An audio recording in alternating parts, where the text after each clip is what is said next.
inside, they hunted for Speaker Pelosi. The House was chanting as they marched through and smashed windows, "Where's Nancy?" Over 140 police officers were injured. Jill and I attended the funeral of police officers who died as a result of the events of that day. Because of Donald Trump's lies, they died because these lies brought a mob to Washington. He promised it would be wild, and it was. He told the crowd to fight like hell, and all hell was unleashed. He promised he would right them. Everything they did, he would be side by side with them. Then, as usual, he left the dirty work to others. He retreated to the White House.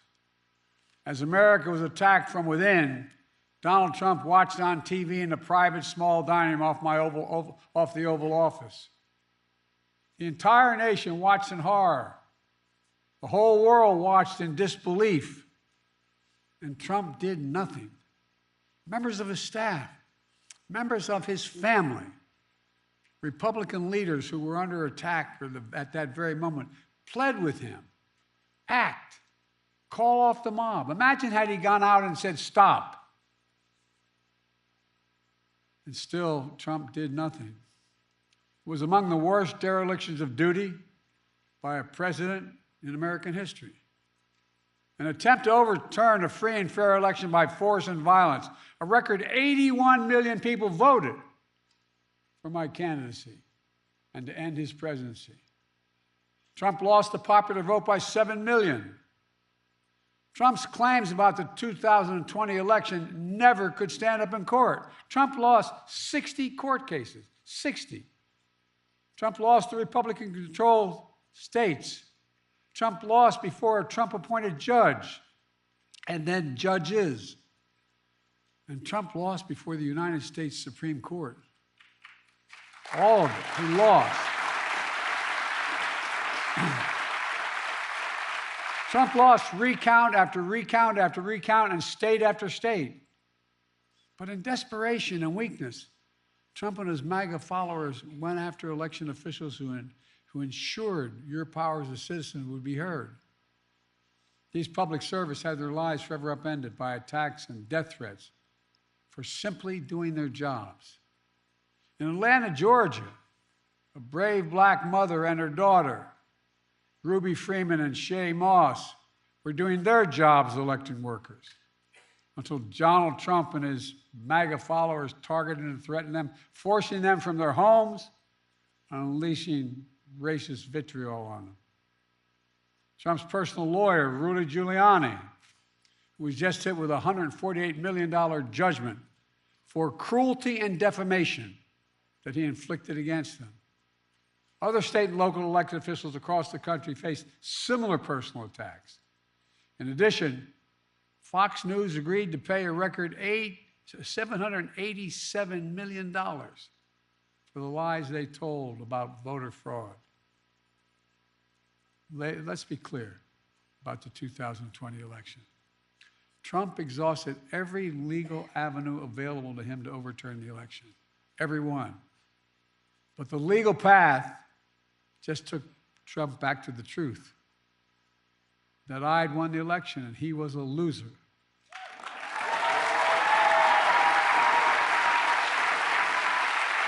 Well,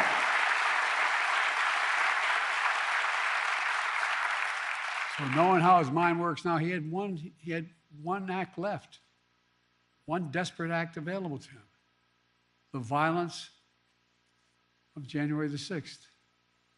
And since that day, more than 1,200 people have been charged for their assault on the Capitol. Nearly 900 of them have been convicted or pled guilty. Collectively, to date, they have been sentenced to more than 840 years in prison.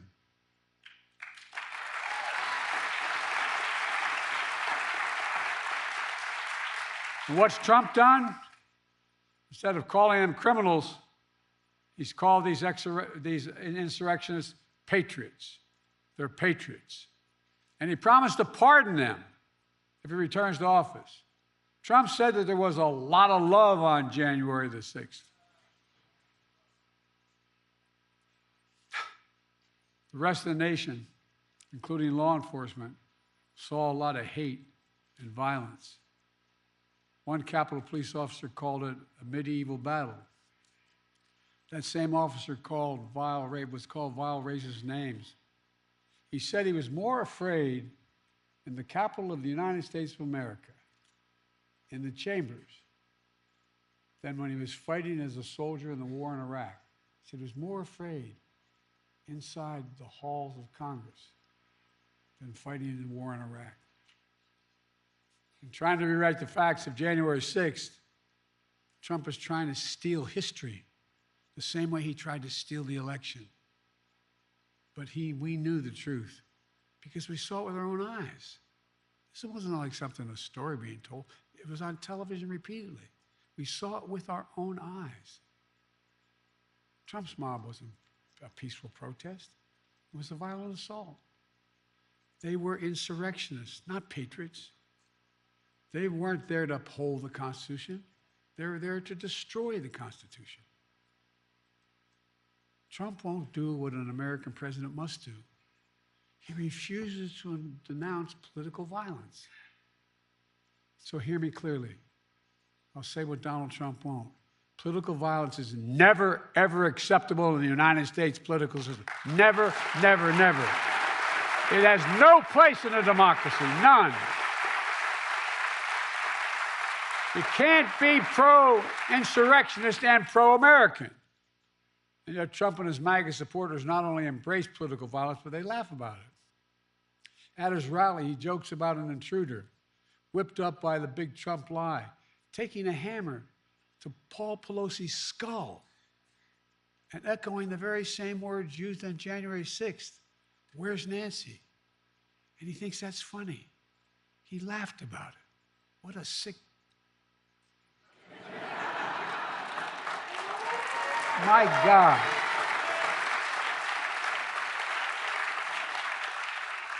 I think it's despicable, seriously. Not just for a president, for any person to say that. But to say it to the whole world listening. When I was overseas, anyway. Trump's assault on democracy isn't just part of his past. It's what he's promising for the future.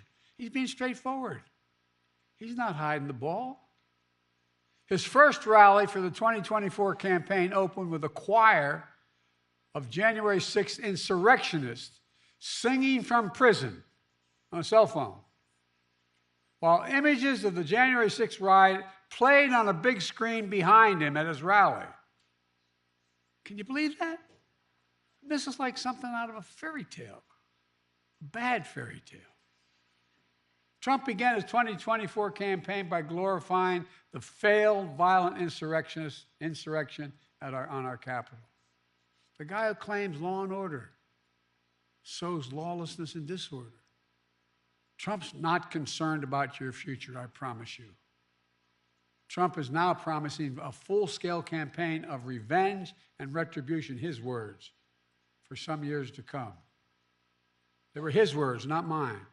He went on to say he'd be a dictator on day one. I mean, if I were writing a book of fiction, I said an American president said that, and not in jest. He called in, I quote, the termination, quote, this is a quote, the termination of all the rules, regulations, and articles, even those found in the U.S. Constitution, should be terminated if it fits his will. It's really kind of hard to believe. Even found in the Constitution, he could terminate? He's threatened the former chairman of the Joint Chiefs of Staff with the death penalty. Says he should be put to death because the chairman put his oath to the Constitution ahead of his personal loyalty to Trump. This is coming from a president who called, when he visited cemeteries, called dead soldiers suckers and losers. Remember that?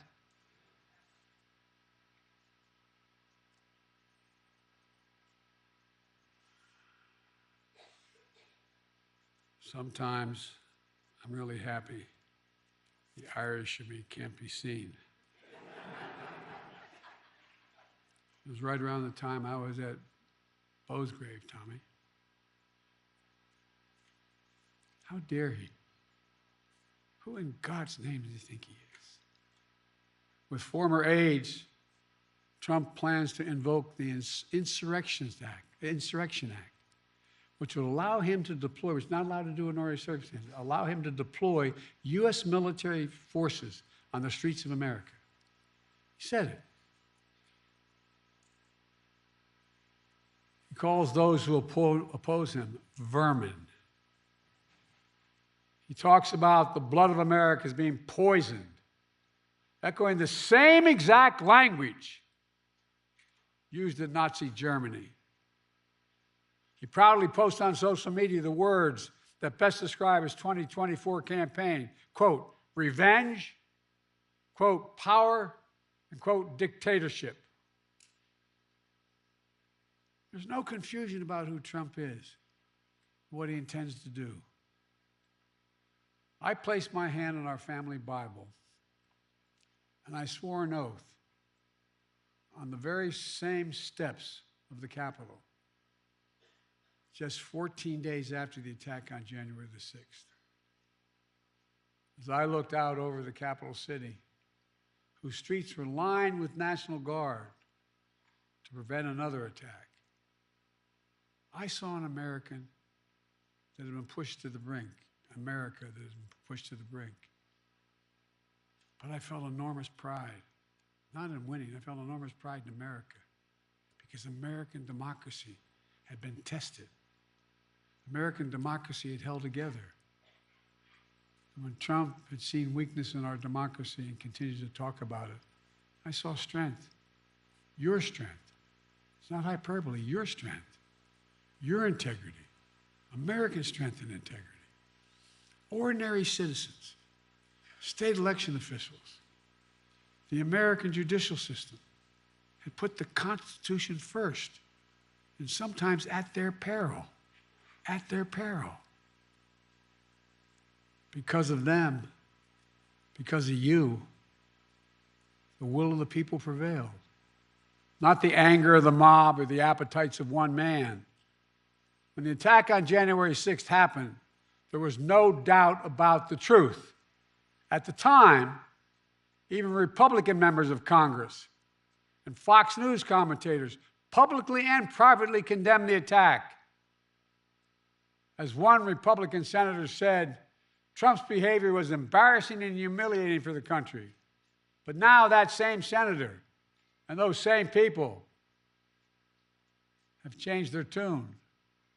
As time has gone on, politics, fear, money, all have intervened. And now these MAGA voices who know the truth about Trump on January 6th have abandoned the truth and abandoned the democracy. They made their choice. Now the rest of us, Democrats, independents, mainstream Republicans, we have to make our choice. I know mine, and I believe I know America's. We'll defend the truth, not give in to the big lie. We'll embrace the Constitution and the Declaration, not abandon it. We'll honor the sacred cause of democracy, not walk away from it. Today, I make this sacred pledge to you: the defense, protection, and preservation of American democracy will remain, as it has been, the central cause of my presidency.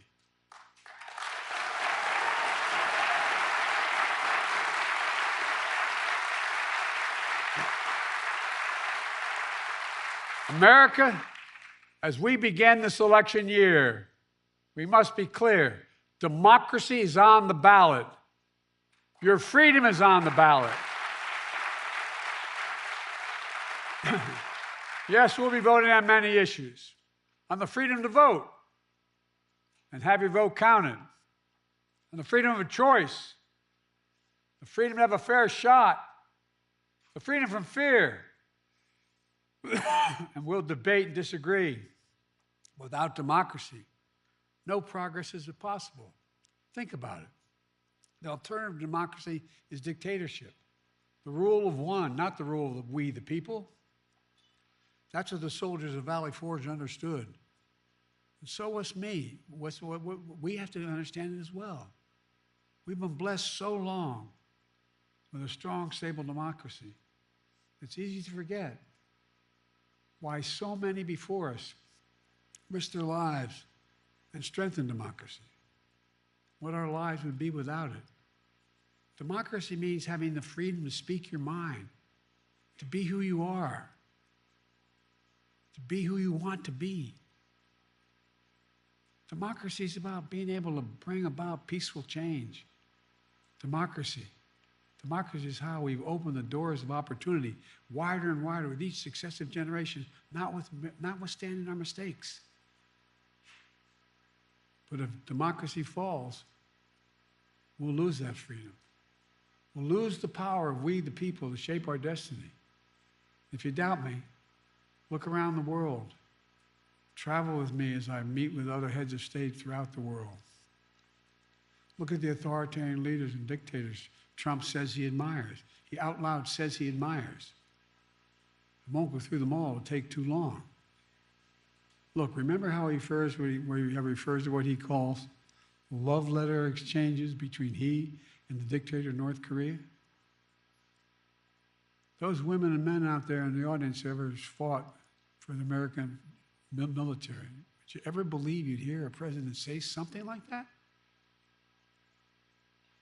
His admiration for Putin. I could go on. And look at what these autocrats are doing to limit freedom in their countries. They're limiting freedom of speech, freedom of press, freedom to assemble, women's rights, LGBTQ rights. People are going to jail, so much more. It's true, the push and pull of American history is not a fairy tale. Every stride forward in America is met with ferocious backlash many times from those who fear progress and those who exploit that fear for their own personal gain. From those who traffic in lies, told for power and profit. For those who are driven by grievance and grift, consumed by conspiracy and victimhood. From those who seek to bury history and ban books. Do you ever think you'd be in a political event talking about book banning for in the presidential election? The choice and contest between those forces, those competing forces, between solidarity and division is perennial. But this time it's so different. You can't have a contest. You can't have a contest if you see politics as an all-out war instead of a peaceful way to resolve our differences. All-out war is what Trump wants. And that's why he doesn't understand the most fundamental truth about this country. Unlike other nations on earth, America is not built on ethnicity, religion, geography. We're the only nation in the history of the world built on an idea. Not hyperbole, built on an idea. We hold these truths to be self-evident, that all men and women are created equal. It's an idea. Declared in the Declaration, created in a way that we've viewed everybody as equal and should be treated equal throughout their lives. We've never fully lived up to that. We have a long way to go. But we've never walked away from the idea. We've never walked away from it before.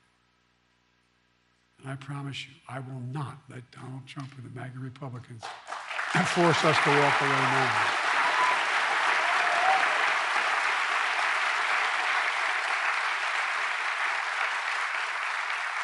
We're living in an era where a determined minority is doing everything in its power to try to destroy our democracy for their own agenda. The American people know it, and they're standing bravely in the breach. Remember after 2020, January 6th insurrection to undo the election in which more Americans had voted than any other in American history? America saw the threat posed to the country, and they voted them out. In 2022, historic midterm election, in state after state, election after election, the election deniers were defeated. Now in 2024, Trump is running as the denier-in-chief, the election denier-in-chief. Once again, he's saying he won't honor the results of the election if he loses. Trump says he doesn't understand. Well, he still doesn't understand the basic truth. That is, you can't love your country only when you win. You can't love your country only when you win.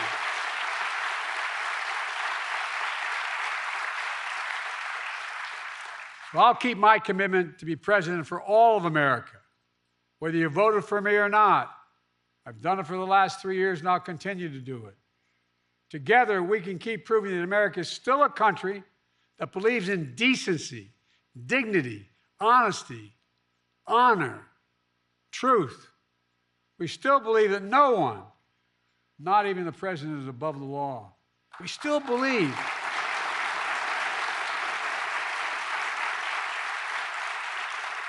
the vast majority of us still believe that everyone deserves a fair shot at making it. We're still a nation that gives hate no safe harbor. I tell you from my experience working with leaders around the world, and I mean this sincerely, not a joke, that America is still viewed as the beacon of democracy for the world. I can't tell you how many world leaders, and I know all of them, virtually all of them, grab my arm in private and say, "He can't win. Tell me." No, my country will be at risk. Think of how many countries, Tommy, you know, that are on the edge. Imagine. We still believe in we the people, and that includes all of us, not some of us. Let me close with this. In the cold winter of 1777, George Washington and his American troops of Valley Forge waged a battle on behalf of a revolutionary idea. That everyday people, like where I come from and the vast majority of you, not a king or a dictator, that everyday people can govern themselves without a king or a dictator. In fact, in the rotunda of the Capitol, there's a giant painting of General George Washington, not President Washington. And he is resigning his commission as commander-in-chief of the Continental Army. A European king at the time said, after he won the revolution, now's the time for him to declare his kingship. But instead, the mob that attacked the Capitol, waving Trump flags and Confederate flags, stormed right past that portrait. That image of George Washington gave them no pause, but it should have. The artist who painted that portrait memorialized that moment because he said it was, quote, one of the highest moral lessons ever given to the world, end of quote. George Washington was at the height of his power, having just defeated the most powerful empire on earth. Could have held on to power as long as he wanted. He could have made himself not a future president, but a future monarch, in effect. And by the way, when he got elected president, he could have stayed for 2, 3, 4, 5 terms till he died. But that wasn't the America he and the American troops at Valley Forge had fought for. In America, genuine leaders, democratic leaders with a small d, don't hold on to power relentlessly. Our leaders return power to the people, and they do it willingly, because that's the deal. You do your duty. You serve your country. And ours is a country worthy of service, as many Republican presidents and Democratic presidents have shown over the years. We're not perfect, but at our best, we face head on the good, the bad, the truth of who we are. We look in the mirror and ultimately never pretend we're something we're not. That's what great nations do. And we're a great nation. We're the greatest nation on the face of the earth. We really are.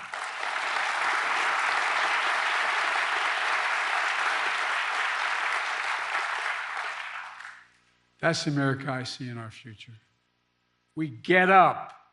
We carry on. We never bow. We never bend. We speak of possibilities, not carnage. We're not weighed down by grievances. We don't foster fear. We don't walk around as victims. We take charge of our destiny. We get our job done with help of the people we find in America, who find their place in a changing world and dream and build a future that not only they, but all people deserve a shot at. We don't believe, none of you believe America's failing. We know America's winning. That's American patriotism.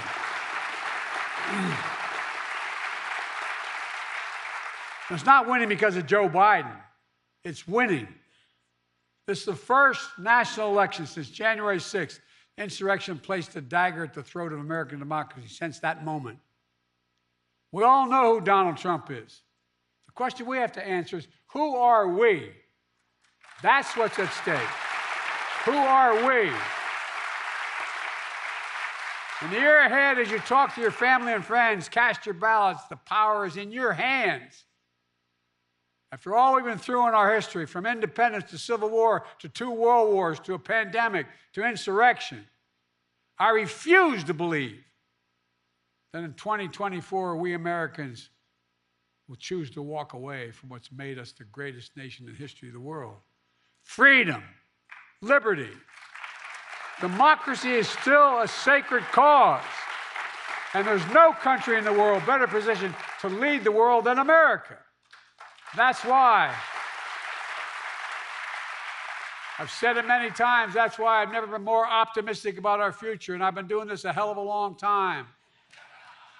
Just to remember who we are, with patience and fortitude, with one heart. We are the United States of America, for God's sake.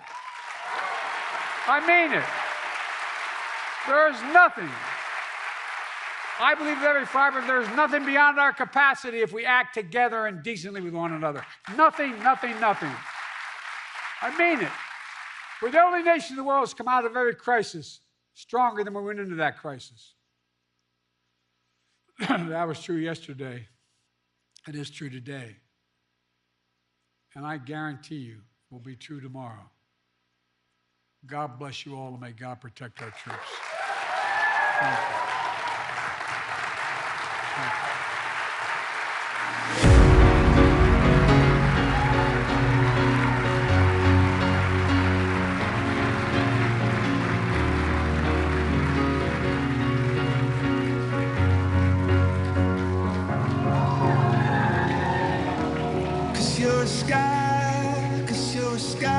I understand power.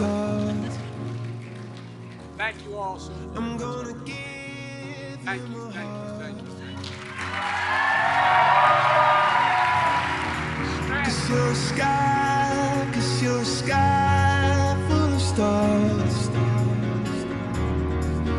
'Cause you light up the path.